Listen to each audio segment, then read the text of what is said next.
It is time for another episode of the Cultural Hall, and looking forward to this episode. We're going to be talking with Steve LeSueur. I know you're going to read the name as you see it posted with this episode and wonder how we got to that. We'll talk about that name. That name will bear significance within the time that we're chatting today. And he has written multiple books, but will most likely remain mostly focused on life and death on the Mormon Frontier, the murders of Frank LeSueur and Gus Gibbons by the Wild Bunch. I don't know if you get paid by each word in the title, but hopefully you did with a title that long, Steve. Thanks for being here. Oh, you're very welcome. I'm glad to be here myself. So let me ask you right away, when we see Frank LeSueur and we see Steve LeSueur, is that the interest? Is that where you got on board? That's a relative of some sort? That's exactly right. Frank LeSueur is my grandfather's older brother, so he would be my great uncle. Okay. And so in our family, we've always known that Frank was killed by outlaws, but to our knowledge, we didn't know who the outlaws were and thought that, they got away. There was no chase for them. And it was just sort of a little forgotten episode in Western history. But recently, historians of outlaws in the West have been, trying to track. So where did the Wild Bunch go? Where was Butch Cassidy's gang and et cetera? And so when I saw that some historians were saying, well, members of the Wild Bunch were involved in killing Frank, that piqued my interest. So it was the notoriety of the Wild Bunch that I said, wow, that's interesting. And from there, I did my research. So let me ask you this: the Wild Bunch—that's the term for all that group of outlaws, or who is the Wild Bunch? No, that's an excellent question. That the term the Wild Bunch could refer generally to horses that are hard to train, and as well as outlaws sometimes. And so the term Wild Bunch was not applied solely to Butch Cassidy's gang at that time, or at the time of the murders, exactly, that there were other Wild Bunches out there. But there was a speech by a Pinkerton executive a number of years later who referred to them as the Wild Bunch. And so eventually Butch Cassidy's gang became the Wild Bunch. And so I don't know if this is also part of your question, but they were a loose collection of outlaws. It wasn't like they got together, formed a club, and all work together, but sometimes some outlaws would team with other outlaws on bank or train heists, and they would move on. Sort of like, you might say, like a rock band that has its musicians kind of going in and out. But sure, you've got your front man, but different other people, hit the drums or play the backup guitar, and then he goes on to his own solo project. Yes. Yeah. So in fact, Butch and the Sundance Kid did go on to their, I guess, not solo project, but duo project in South America eventually. So interesting that you talk about how the Wild Bunch could identify, all different sorts of groups of people. There's a small group of kids under the age of 8 in my congregation that hang out on the first 3 rows in the chapel during our sacrament meeting. We call them the Wild Bunch as well. It's insanity. So your interest sort of gets piqued because you're like, oh, hey, we knew that this relative, this great uncle of yours, passed away, and there's some sort of notoriety around who it might have been. But who are you, Steve, to be like, well, I guess I'll write a book about this? That's awfully presumptuous. Oh, I guess so. And so I have a background in history, and after I graduated from Brigham Young University, I worked for Lamar Barrett at the Religious Studies Center doing research for him. And then I went on to get a master's degree in history, which was about the 1838 Mormon War in Missouri. And because I'd had some background working with Dr. Barrett in that field or area. But in any case, and so that became my first book. I expanded my master's thesis on the Mormon War. And so I hope this isn't a shameless plug, but it was a nice revisionist history that won some awards, and although it was published in 1987, perhaps before you were born. That is very kind of you. Not true, but very kind of you to assume that it still holds up. But anyway, so that's that's who I am, or why I thought, well, I could write a book because I'd done so before. Yeah, and we'll leave a link if people are interested in that particular book. There will be a link in the show notes so people can be able to purchase that as well. Just as a quick aside, if people are like, Mormon War, what if you give me 30 seconds on the Mormon War, what would that be? Okay, so that was when the Mormons were settling in Missouri, in Caldwell and Daviess County. They essentially ran into a conflict with their neighbors. Armed conflict broke out. Eventually, Governor Boggs, the Missouri governor, called out the army against the Mormons. He heard the Mormons were in rebellion against the state, called out the troops, and they expelled the Mormons from Missouri. And that's when the Mormons went up to Illinois in 1839. That was more than 20 seconds, but that's basically it. And where we get the infamous extermination order from. Yeah, exactly. Yeah, the Mormons must be exterminated or driven from the state, and the Mormons opted to be driven from the state. Yeah, sort of an easy choice, right? Where it's like perish or go somewhere else, and everyone's like, let's go somewhere else. Simplified, of course, and sensitive to the loss of all those people, but I mean, noteworthy in that they were like, let's get out of here. Back to curious, so you've got this history past, research is being done, made available, and you're like, okay, well, here is the time and the connection to be able to do this, what in essence, in some ways, is a genealogical piece for your own family. Did you look at it that way, or was it strictly the history of the project that interested you? It was the history of the project that interested me, and of what happened. But I'll have to say that, going in, of course, I'm looking at the murders, but I became fascinated by not just the LeSueur family, but all of the families that were called to settle in St. John's, because this was just a forbidding desert region, and water supply was poor. Of course, no electricity or any modern conveniences. This was the Wild West. When we think of the Wild West, this is where these families were living. So the LeSueur family, the Gibbons family, and others were just settling. They were called as colonizing missionaries to go there, and it was a brutal, difficult place. And so I became fascinated by just what they were doing and their faith and perseverance. Despite this, it was one of those things that their attitude was, well, if God has a reason to send us into this cruel environment, he must have his reasons. We'll just obey. Yeah. And so they. And you said St. John's. Where is that? That's on the eastern edge of Arizona. It's about centrally located, so not too far from the New Mexico border. And so when the Mormons or Latter-day Saints first settled there, you can say Mormons for the duration of all this. Do not feel like you need to be corrected. This back then, in this time, they were Mormons. So we'll give the pass, and everyone listening will go, it's Mormons. We're not Church of Jesus Christ of Latter-day Saints in this interview. Yeah. Well, I've already resigned myself to know that I'm not going to the Upper Kingdom anyway. So I'll say Mormon.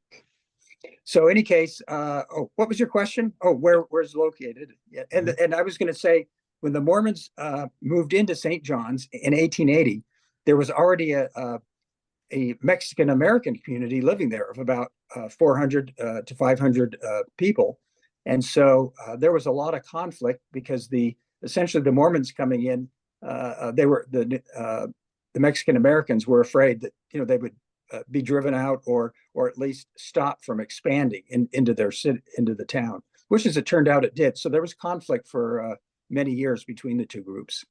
I also, because of the title of the book, and I want to make sure we don't give short shrift to the Gibbons family who might be listening to something like this. Who's Gus Gibbons? Gus Gibbons, a son of Bill Gibbons, and Bill Gibbons was a very renowned missionary to the Native Americans, but he was called multiple times to various places. Bill Gibbons was, but his last call was to St. John's, and Gus Gibbons was born in 1874, so he was 26 years old at the time of the murders took place. And interesting about him, since you asked about Gus, among the things is he got married in September of 1897. 1 month later, he was called, he left, or rather 1 month later, he left on a mission to Great Britain. So he was married for a month, gone for 2 years. He got back in late 1899. So he and his wife were like newlyweds at the time these events occurred because they were just getting reacquainted. So it was very tragic for him as his wife. So the book is, as you mentioned, as I've mentioned, Life and Death on the Mormon Frontier. Is it just a particular, if people are interested in something like this, is this sort of what a glimpse into, you've mentioned that it's the Wild West and the wildest west of definitions. Is it are we getting the idea of what it would have been like there? Or is this just like, here are two people killed by the Wild Bunch. This is what we know about them. Spattering of information. I hope everybody enjoys. Yeah, no, it's the former. That, as I said, I became fascinated by these people, but I thought that it would be nice to be able to, I guess, recreate their lives or tell readers about their lives such that they could understand the impact of the murders that occurred. So that's why it's both life and death on the Mormon Frontier, because I talk about their lives before the murders, and then also I spend time afterwards talking about. I'll call it the aftermath of the chase for the murderers, how the families felt, how they dealt with their grief, and what happened to the Gus's widow and that kind of thing. So that's why I call it Life and Death. I want to take a quick break. When we come back in the second block, we're not going to be able to, we're not having Steve read the book to us, obviously. We're kind of just getting, I would have called it Cliff's Notes back in the day, but I guess it's Sparks Notes is what people call it nowadays. But just to get kind of a couple of high-lit points that that people can glean from the work that you've done, and then hopefully we can lead people to purchasing and checking out your book. We'll come back. We'll do that in this second block of the Cultural Hall. Here in the second block of the Cultural Hall, remember you can become a Patreon saint of the Cultural Hall, and I would encourage you to do so in the last little bit. I know times are tight. Money doesn't go as far as it used to, but it does go a long way here with us. First of all, it shows the appreciation you have for the years and years of work that has gone into the Cultural Hall, but also we're constantly improving things, trying to make the video streams better and different elements of the product that we put out better, and we can do that if you are willing to put some money where your ears are. So patreon.com/the Cultural Hall. You can do that. There's a $5, a $10, and a $25 limit that you can do a month. Love to have you do it. patreon.com/the Cultural Hall. So Steve, it seems it seems as we sort of. Okay. So how long have you been doing this? So we started, let me think about this. We started April of 2011 was the first episode of the Cultural Hall. Okay. And so how many episodes then? We probably 890 something. Yeah. So that's where I am, about 891 then, I guess. And that's better than my ranking on Amazon.com, so I'll take it. Do we want to bring up your number on Amazon.com? Oh, no, we do not. Yeah. Okay. You know what? I'll tell you though, if you want a nickel's worth of free advice, the thing that I have learned about the Amazon authorship is what you do is you tell everyone in your life to buy it on one day so that you get an Amazon bestseller on the day. Ooh, yeah, that's a good idea. Because they get you the little thing that you can put on your book and on your site, but you just have to manage it for one day. So that's why pre-sales are a big deal and all that stuff. And it also then it makes you go, well, wait a minute, a bestseller. What does that mean? It was the bestseller for a day. It quickly takes the wizard from behind the curtain and makes you go, okay, well, not all are the same when we say bestseller. I do want to ask you this, though. You said that there are lessons, things to be learned from these individuals' lives sort of beforehand, during, and then in the aftermath. And I want to go down that path with each of these gentlemen. First with Frank, like what What do we learn? Do we gain a glimpse from his life that would be valuable for in our 21st century lives, from before, from the sort of during all the turmoil, and then the aftermath of his murder? Yeah, well, to answer, I don't know if I can answer that question. He was just a regular person. He actually caused his family a lot of trouble growing up. Tell me what you Uh, mean. well, he was wild. His father said he was wild and sort of uncontrollable at times. He wasn't specific in what he said. However, I do know that Frank, among other things, was a great horseman, and he liked to, back then horse racing was a big deal. So when the Cowboys came to town, one time he and his brother got one of their horses and trained Frank on it, and Frank ran in one of the, or he did, they didn't run Frank at first; they just ran the horse. But afterwards, some of the Cowboys wanted to race against Frank, Hmm. and father stepped in and said, "No, you're not." And trying to keep him, trying to keep him away from the cowboy culture, and also perhaps trying to save his horse. Sure. But anyway, sort of things like that. And Frank had kind of a sarcastic sense of humor that, or call it irreverent sense of humor at times in church. According to his brothers. So, any case, but otherwise, he was a regular person. And at the time that he was murdered, he had a mission. He had settled down, I'll say, and kind of come into his own. And he was in charge of his family's sheep business, and they had at least 800 sheep. Wow. And he was managing that. And he had a mission call to a foreign mission. He didn't know where. But he asked, and he accepted, but he asked to wait until his older brother James got back from his mission. And so that was Frank at the time this happened. And I also mentioned Gus, who also was a day laborer at the time he was killed, just doing odd jobs for his uncle and others. And he was, just coming into his own, so to speak.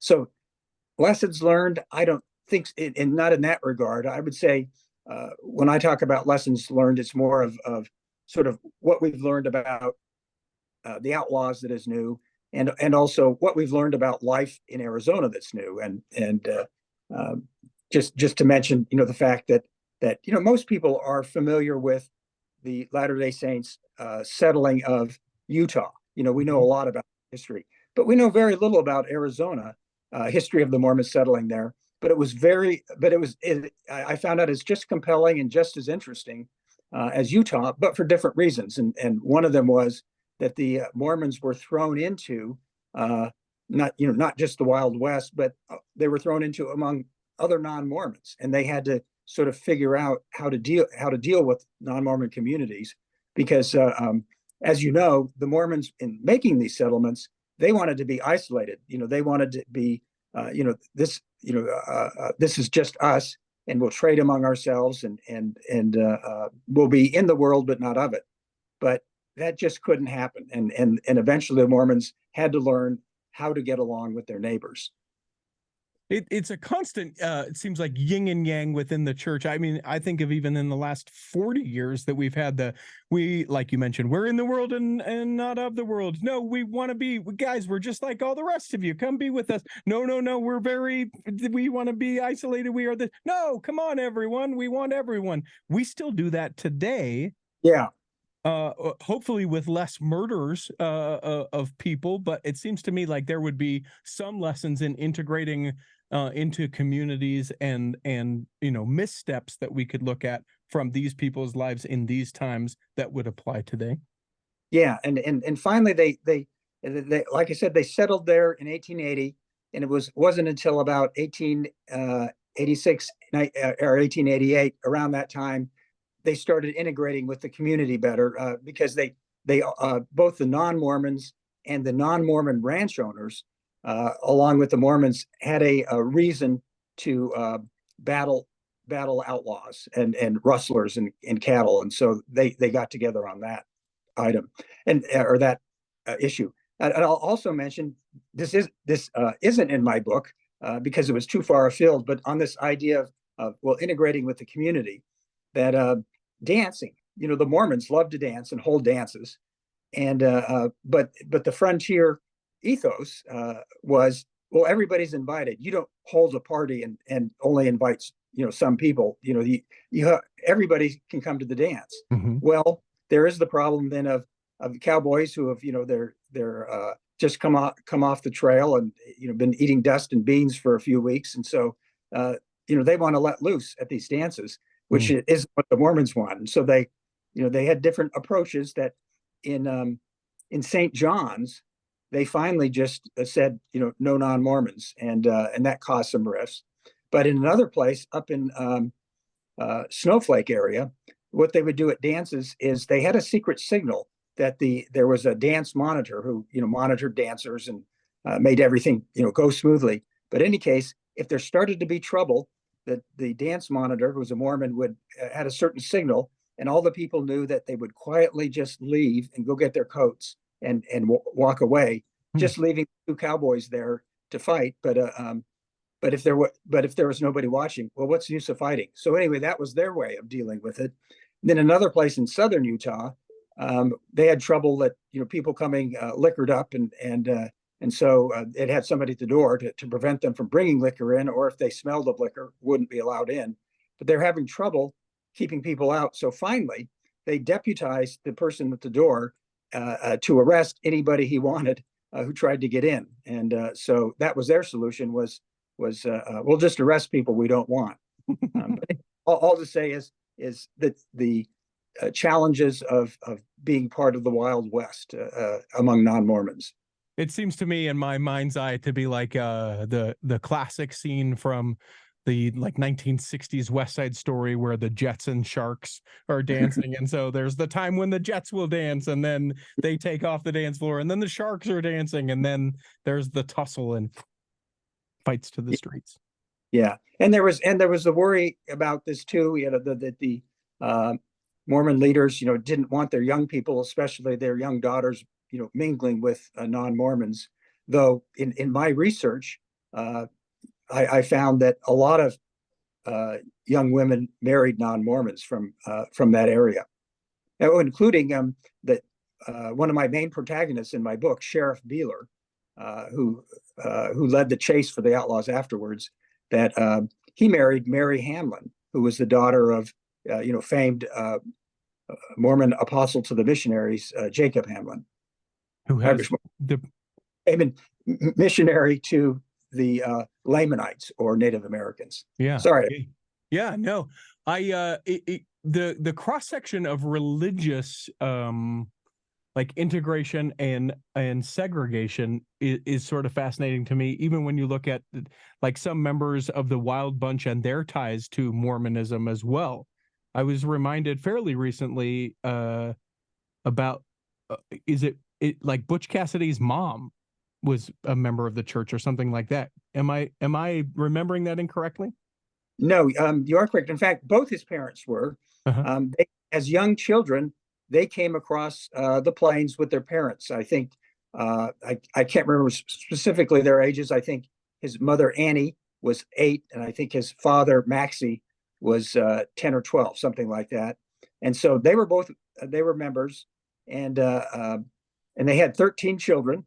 The oldest was Butch Cassidy. Actually, their name was Parker, Maxie and Annie Parker, and so his Butch's real name was Robert LeRoy Parker, and later, of course, adopted the alias of Butch Cassidy. But he also then had to use other aliases because people knew who Butch Cassidy was. So he had others. Jim Lowe was another alias that he used. So back to there were other Mormons that he teamed up with.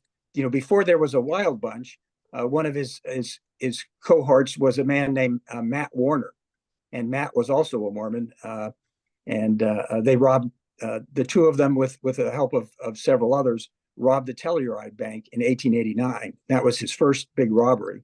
And then there were a couple other members that kind of came in and out of the gang that were Mormon as well.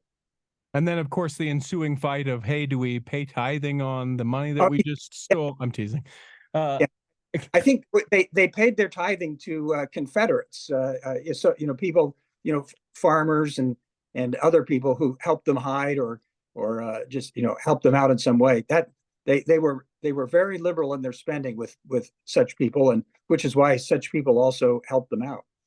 So when we talk about maybe the situation surrounding the murders of these two gentlemen, what do we learn that is significant things that would impact us, or is it just sort of, well, that is an interesting murder story from the frontier? Well, let's see. It is an interesting story from the frontier, I'll say, and of course, just and um, tracking down all the sources to really pinpoint where they were and why this happened. But as far as what we learned, I would say there was a couple things. First of all, one of the things is that there was a chase for the outlaws after the murders, that Sheriff Beeler felt kind of responsible for the fact that these two young men were killed.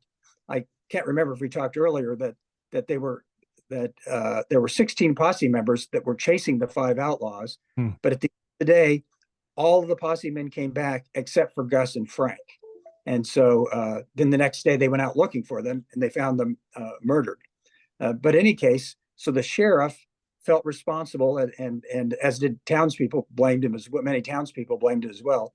So he chased the outlaws for about 2.5 months, with other posses. And so the thing I learned is that that posses or outlaws, they have every advantage in these things. First of all, if they're going to rob a bank or train, they have the time of their choosing. And secondly, in the getaway, that they have horses strategically located, relay horses, so they can gallop fast and get away. And posses, it's not like you see in the movies where posses, hey, there's a bank robbery, and everybody runs out of the saloon, jumps on their horses, and chases them. That no, the sheriff has to go around and ask people to join, and they've got to finish milking their cow, or doing or getting their mail, and yeah, I'll be back later. And so the posses often would leave a day after the outlaws. So the outlaws had that advantage. They also had the advantage of the mountain expanses in the west. There were lots of places to hide, and there was always the threat of ambush. So if you're following somebody, you have to go slowly and be careful, especially if you're climbing up a mountain or a mesa or something. And that's really what happened to Gus and Frank, is they were trailing the outlaws and got ambushed because they weren't careful about what they were doing. And then the final thing, the advantage the outlaws have, is that they have the Confederates who will help them hide. So back to your question of what do you learn? Very, very hard to catch the outlaws, though I will also say that they all eventually get caught, because it's like you roll the dice, and eventually they're going to come up snake eyes. And so that's what happens with the outlaws is one bad break, one mistake, and they get caught and killed. Now, where this is a relative of yours, your great uncle, what do you feel like? Some people, when they talk about books like this, they'll talk about that that they felt some sort of spiritual connection to the other side, being led by that individual who has already passed on, inexplicable circumstances where something was found or led towards a particular thing. Were there spiritual experiences in the researching and writing of this that made you feel like this was something beyond yourself? Well, in a way, yes. I didn't feel like they were in the spirit world guiding me or anything like that. But I did feel a very strong connection to the people, and not just to my family. As I mentioned earlier, all of these people, that what they went through, and they made mistakes, and they not everything they did was right, but they were good people and they were striving. And I was just fascinated by that, and that helped drive me. And I'll also mention, not to get too far into my book, but also I do talk in my afterword, to sort of personally, about what happened. And there's a book called Work of the Dead, and it talks about how we as humans care for the dead body. So it's about the physical body. And it's how we make monuments, gravestones, lots of things honoring the dead, and also it's sort of humans. We can't stand the idea of a dead body just laying around. Just like in the military, nobody gets left behind. That you go after that, you get the body, and so that's the reason why, like in Mogadishu, when one of our soldiers was killed, and then he was dragged around dead, by a jeep or truck. It just devastated us. We don't like that. But in any case, the work of the dead. And then I thought, well, that's what genealogy and the Mormons are doing. They're doing work for the dead, but it's the same kind of concept that we care for them, just like we care for the dead bodies and work for the dead. And then finally, I thought, well, the work of a historian, I'm really recreating their lives as well. And just like you're familiar with FamilySearch.com, correct? Sure. Of course. Yeah.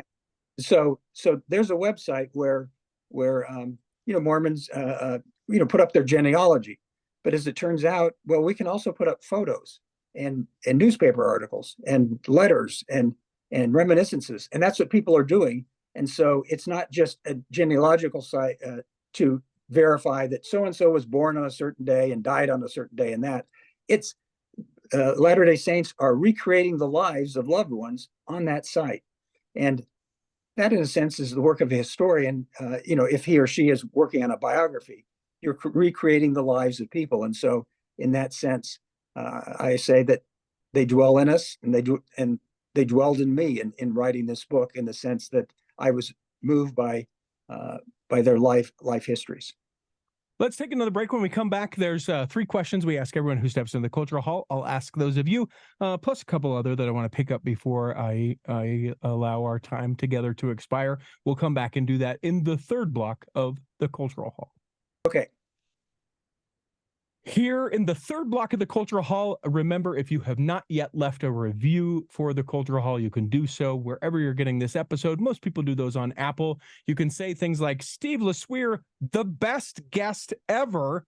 How have you not listened to this episode? You can leave that review.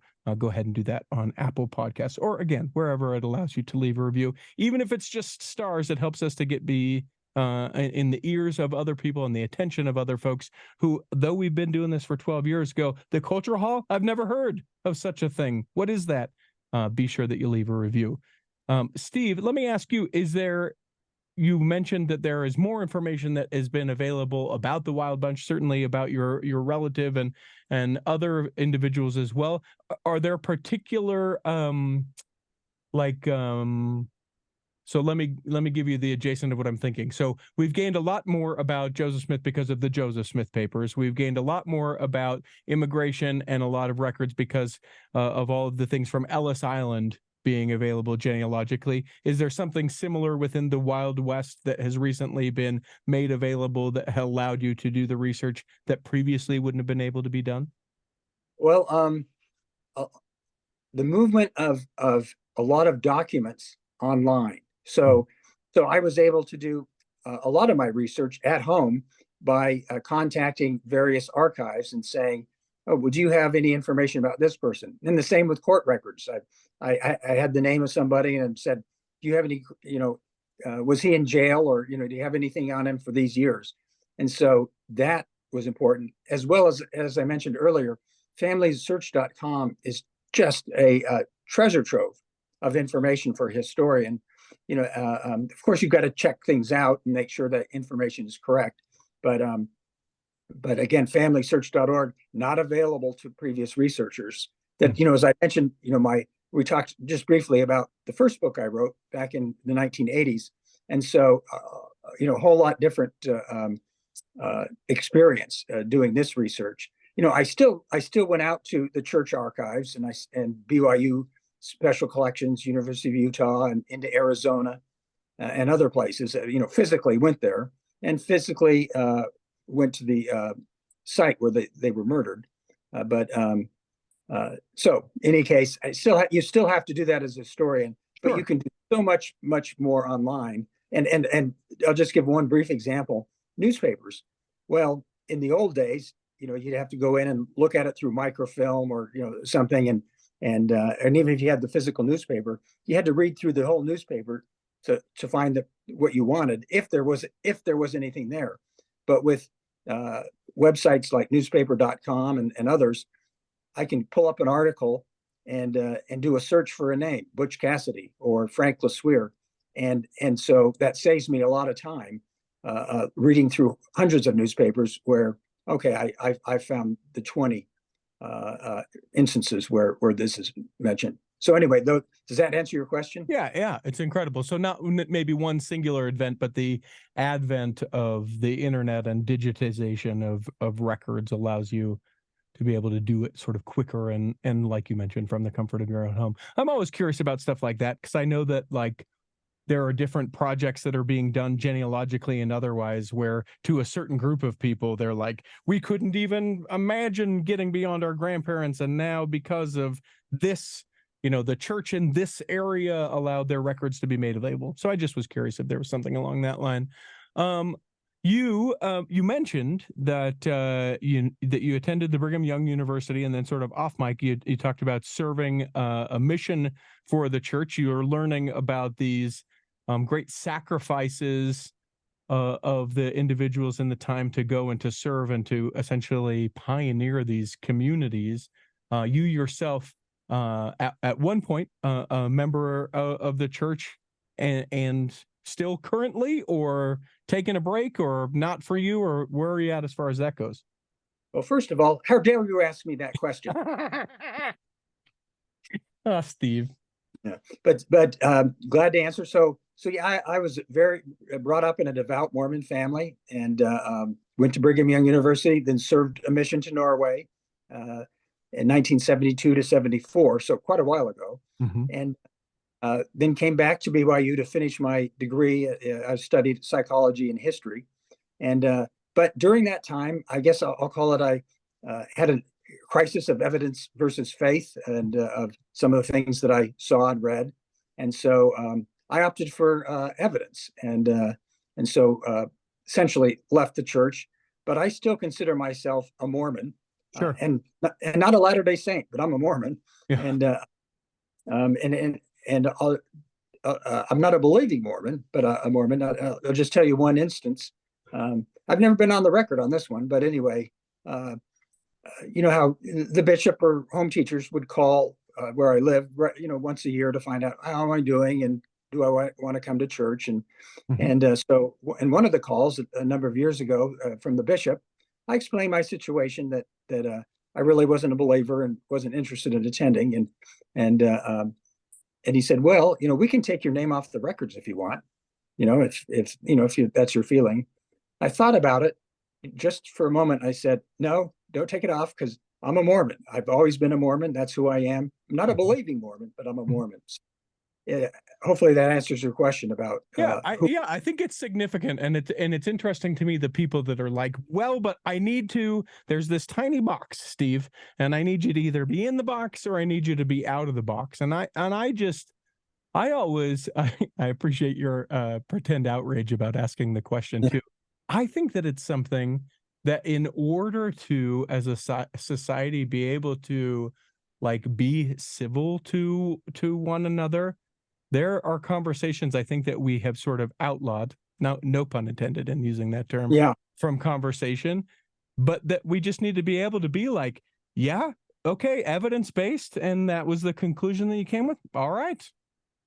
That's great. And, very successful life for you. And I don't have any sort of like, pat you on your head or be any sort of condescending. It's like, great. A life that you picked, the agency that we were promised. Good for you. Awesome. I'm doing the same thing. Don't begrudge me. I don't begrudge you. And then we can move past it, as opposed to, that thing we can't talk about. Yeah. Yeah. Yeah. And I do know, and it's the same with me. It's all, when you meet another Mormon, it's always on your mind of, are they active? Or, and if they are, then the Mormons immediately get into discussion of who knows whom and who's related to whom. And I was in St. George at the same time your great grandfather was, and that kind of thing. Yeah. So, because there's so many community connections among the Mormons, which is one of its strengths is that community. Yeah. as we sort of look towards the end of this, a shout out to Lily, I think is her name, over there at Coford Books. Tremendous job in connecting us. It is Lily, right? I got that correct? Yes. Yeah, in doing what they do, they have so many great projects that have been the source of a lot of great connections for us. Speaking of connections, to be able to do episodes, everything that we mentioned, being able to, go familysearch.com, the different places to purchase your book, those things will be in the show notes, as well as a little bit more about Steve LeSueur. Although not a believing Mormon, there is a question that we ask everyone who steps into the Cultural Hall that I would still ask you, and I would ask you to interpret this question however you like, but the question remains, what is your favorite part of your faith?